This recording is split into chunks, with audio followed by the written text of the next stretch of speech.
योगी जी का मैं कल एक इंटरव्यू सुन रहा था। उसमें मैंने देखा कि एक आपके मीडिया बंधु ने उनसे पूछा रोजगार के बारे में, तो रोजगार के बातों को बिल्कुल यू टर्न कर गए। और यहाँ मैं देख रहा हूँ कि बेरोजगारी दिन प्रतिदिन बहुत ज़्यादा बढ़ती जा रही है।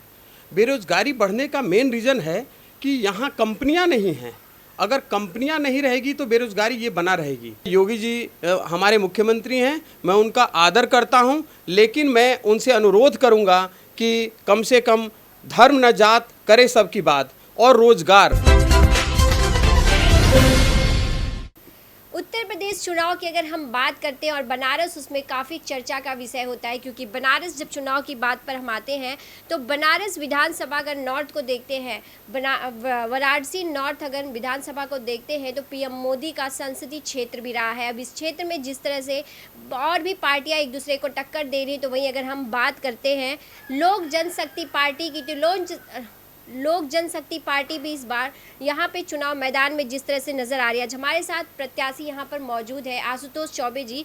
तो आशुतोष जी, सबसे पहले मैं आपसे जानना चाहूँगी, आज आप जिस क्षेत्र से आपको प्रत्याशी के लिए एज ए टिकट दिया गया है, यहाँ पर हमेशा से भाजपा का कब्जा रहा है, काफ़ी हॉट सीट भी देखा जाता है। आप किस तरह से यहाँ पर जगह बना रहे और किस तरह से किन विकास कार्यों को लेकर आप जनता के बीच है? सबसे पहले तो मैं आप लोग सभी मीडिया वालों को धन्यवाद देना चाहूँगा, क्योंकि आप लोग सही चीज़ों को सब जनता के पास पहुंचा रही हैं। सबसे बड़ा कि ये भाजपा का क्षेत्र है, इसीलिए मेरे को खड़ा होने का यहाँ कुछ ज़्यादा उत्सुकता नज़र आई। चूँकि हम लोग धर्म न जात करे सबकी बात मिशन 2022 इसी पे वर्क कर रहे हैं, और सबसे बड़ा जो धर्म और जात से ऊपर उठ के वर्क करने का हौसला रखता है वो हमारे पार्टी में है। आदरणीय श्री राम विलास पासवान के पुत्र श्री चिराग पासवान और मणिशंकर पांडे का ये क्षेत्र है, और यहाँ मैं देख रहा हूँ कि बेरोजगारी दिन प्रतिदिन बहुत ज़्यादा बढ़ती जा रही है। बेरोजगारी बढ़ने का मेन रीज़न है कि यहाँ कंपनियाँ नहीं हैं। अगर कंपनियाँ नहीं रहेगी तो बेरोजगारी ये बना रहेगी। अगर हम बात करें बेरोजगार लोगों का, तो बेरोजगार लोगों के पास पैसा नहीं होता है।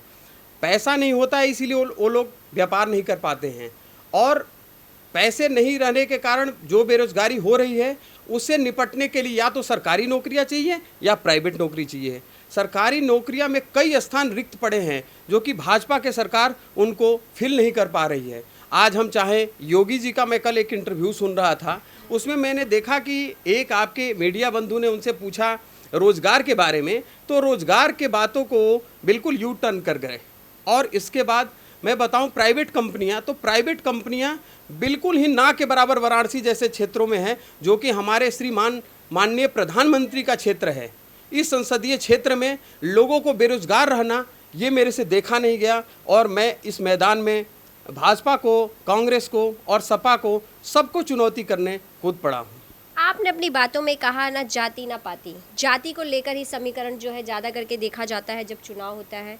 तो आपने भाजपा का नाम लेते हुए जाति धर्म की बात की है, क्या लगता है भाजपा खाली जाति को देखकर ही विकास? बिल्कुल, भाजपा का जो 80-20 का चल रहा है, देखिए खुलेआम योगी जी बोलते हैं, तो मैं योगी जी हमारे मुख्यमंत्री हैं, मैं उनका आदर करता हूं, लेकिन मैं उनसे अनुरोध करूंगा कि कम से कम धर्म न जात करे सबकी बात और रोजगार, कम से कम जो हमारा विधान तो रोजगार की आप बात करें, रोजगार पे आपका किस तरह से आपके मैनिफेस्टो में होगा कि आप अगर यहाँ की जनता आपको चुनती है तो आप किस तरह से रोजगार देने में लोगों को सफल रहेंगे? कितना आपकी कोशिश? सबसे पहले तो जितने भी हमारे पूर्वांचल की लोगों की कंपनियां जो दिल्ली एनसीआर में हैं और बहुत बड़े बड़े कंपनियां हैं, उनसे हमारी बातचीत हो रही है और आगे भी मैं करते रहूँगा, चूँकि मेरा 15 साल दिल्ली एनसीआर में सारे कंपनियों के साथ एक्सपीरियंस है। उनको संसाधन नहीं मिलने के वजह से वो कंपनियां वहां चला रहे हैं। अगर उनको हम कुछ इलेक्ट्रिसिटी में कुछ छूट दें और कुछ इस तरह का उनके लिए संसाधन की व्यवस्था करें, तो जो पूर्वांचल के ओनरों की कंपनियां हैं वो भारत में निश्चित रूप से आएगी। और ये मेरा वादा है कि अगर मैं इस विधानसभा क्षेत्र से जीतता हूँ तो कम से कम जितने भी हमारे जानने वालों की कंपनियाँ हैं, आपने यूफ्लेक्स जैसी कंपनी का नाम सुना होगा, और पूर्वांचल में श्री आदरणीय मेरे भ्राता अशोक चतुर्वेदी की कंपनी है, जिसमें 50 से 60 हज़ार वर्कर नोएडा में ही काम करते हैं। अगर उनका एक ब्रांच भी यहाँ लग जाए तो 10-20 हज़ार लोगों को रोजगार यूँ ही प्रदान हो जाएगा। जहाँ तक रही बात, प्रधानमंत्री ने 2000 बेरोजगार भत्ता देने की बात कही है। मैंने घर घर गलियों में जनसंपर्क किया, लेकिन मेरे को ये सुनने को मिला कि सर मेरे को पैसा नहीं मिल रहा है। लेकिन उनका क्षेत्र पीएम मोदी का संसदीय क्षेत्र, उनका काफ़ी दौरा भी यहाँ होता रहता है, तो कार्य यहाँ पर तो हुआ है लोगों के लिए। देखिए, कार्य को प्रायोरिटी वाइज अगर हम लोग करें तो सबसे बड़ी चीज़ होती है।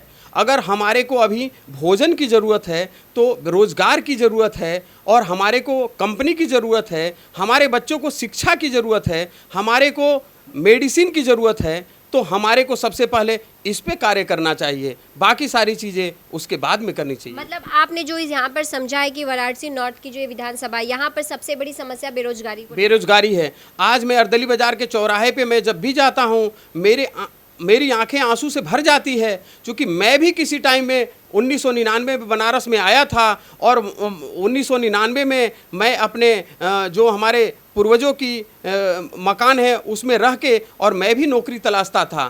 तो मैं उनको देख के मेरी मतलब हालत ऐसी हो जाती है कि यहाँ मूल कारण केवल बेरोजगारी है। क्योंकि मॉर्निंग में सब लोग 9 बजे 10 बजे जाके अपने काम को करते हैं, लेकिन कोई काम मांगने के लिए अगर खड़ा होता है तो ये बहुत दर्दनीय घटना है। और मैं माननीय प्रधानमंत्री जी से यह अनुरोध करूंगा आपके चैनल के माध्यम से कि वो रोजगार पे बहुत ज़्यादा बल दें अपने संसदीय क्षेत्र में। आपने रोजगार की बात की है, लेकिन वहीं अगर हम बात करें, जब आप लोगों तक पहुंच रहे हैं, आप जनसंपर्क कर रहे हैं, आपके सामने और भी पार्टियां हैं और भी प्रत्याशी हैं जो हर कोई वादे ही कर रहे हैं, लेकिन उन वादों पे कितना कायम रहेंगे अगर हम आपकी बात करें और जनता का क्या? मैं माफ़ी चाहूँगा, रोजगार का मुद्दा आज तक ना तो कांग्रेस ला रही है, ना सपा ला रही है, ना बीजेपी। सब लोग केवल रोजगार से अपने पीछे भाग रहे हैं, रोजगार पे किसी का ध्यान एकाग्र नहीं हो रहा है। तो इसीलिए मैं आपके इस मंच के माध्यम से मैं उन सभी पार्टियों से अनुरोध करूंगा कि कम से कम वो लोग सही मुद्दा लेके चुनाव को लड़ें, किसी को गुमराह ना करें। ये हमारा सबसे बड़ा। तो जिस तरह से आपने देखा कि आशुतोष चौबे जी का कहना था कि यहाँ पर कार्य तो हुए हैं, लेकिन कार्य के विषय से अगर हटे, बेरोजगारी सबसे बड़ा मुद्दा है, और इस बेरोजगारी को लेकर ही वो चल रहा है कि यहाँ के यूथ को, यहाँ के लोगों को रोजगार दे सके। और इसी विषय पे उन्होंने बात करते हुए बताया कि जनसंपर्क के दौरान बेरोजगारी की सबसे बड़ा मुद्दा उन्हें एक समस्या लोगों के सामने नजर आई है। अब देखना यह होगा इस बेरोजगारी की समस्या जिस तरह से है, रोजगार देने की बात कर रही है जनशक्ति लोक पार्टी, जिस तरह से जनशक्ति लोक पार्टी, तो किस तरह से जनता इन्हें, हाँ, रामविलास की, तो किस तरह से जनता उन्हें अपना वोट देकर विजयी बनाती है और उन्हें यहाँ पर इस तरह से कार्य करने का मौका देती है। बस आप हमारे साथ ही बने रहिए आगे और भी खबरों के लिए। आप देख रहे हैं सक्षम न्यूज इंडिया, सबसे पहले सबसे तेज।